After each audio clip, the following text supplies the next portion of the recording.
2011 সালে বাংলাদেশের সরকারি ই-প্রকিউরমেন্ট বা ইজিপি ব্যবস্থা চালু হয়, অর্থাৎ সকল প্রকার সরকারি দরপত্র ক্রয় ইলেকট্রনিক টেন্ডারের মাধ্যমে সম্পন্ন হবে, যার মূল কারণ ছিল দুর্নীতি কমিয়ে আনা। তবে ট্রান্সপারেন্সি ইন্টারন্যাশনাল বাংলাদেশ টিআইবি বলছে ভিন্ন কথা। 2012 সাল থেকে 2024 সাল পর্যন্ত সরকারের 66টি মন্ত্রণালয় এবং অধিদপ্তরে ই-টেন্ডারও হয়েছে দুর্নীতি।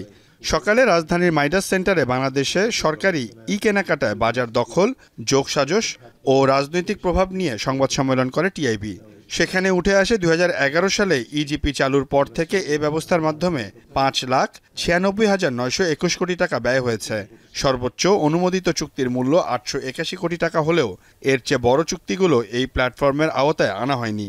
কন্ট্রাক্টর যারা টপ কন্ট্রাক্টর হয়ে পড়েছেন তাদেরকে আসলে যদি ভাঙতে হয়, এই চক্র যদি ভাঙতে হয়, তাহলে কম্পিটিশন ল, যেটা একটু আগে বললাম, যেটি এই আইনকে প্রয়োগ করতে হবে এই প্রকিউরমেন্ট মার্কেটের ক্ষেত্রে। এবং যেটি আমি বলেছি যে জয়েন্ট ভেঞ্চার বের করতে হবে যে তারা নিজেরা ইন্ডিভিজুয়ালি এই একটি নির্দিষ্ট কন্ট্রাক্ট পাওয়ার ক্ষেত্রে নিজেরাই সক্ষম কিনা, তাহলে তার জয়েন্ট ভেঞ্চার করাটা বৈধ হবে না।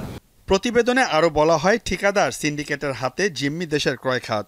2012 থেকে 2024 সালের মধ্যে 5,96,991 কোটি টাকার কার্যাদেশ দেওয়া হয়েছে, যার মধ্যে শীর্ষ 10 মন্ত্রণালয় প্রায় 92% অর্থ ব্যয় করেছে। এই 10টি মন্ত্রণালয়ের গড়ে 61% কার্যাদেশ, 5% ঠিকাদারের হাতে চলে গেছে। রাজনৈতিকভাবে প্রভাবশালী ঠিকাদার তাদের একক নিয়ন্ত্রণের মাধ্যমে, যেটি আমরা দেখেছি গড়ে এই 10টি মন্ত্রণালয় 61% যে ভ্যালু, কার্যাদেশের ভ্যালু, সেটি আছে 5% ঠিকাদারের হাতে। হ্যাঁ, এইভাবে নিয়ন্ত্রিত হয়েছে এবং যেটির হারটা 74 থেকে শুরু করে 84 পর্যন্ত মন্ত্রণালয় ভিত্তিক ভ্যালুয়েশনটা আছে।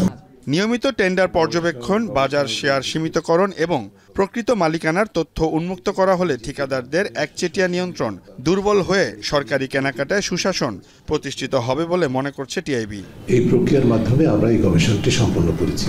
সিউল আহমেদ, এখন, ঢাকা।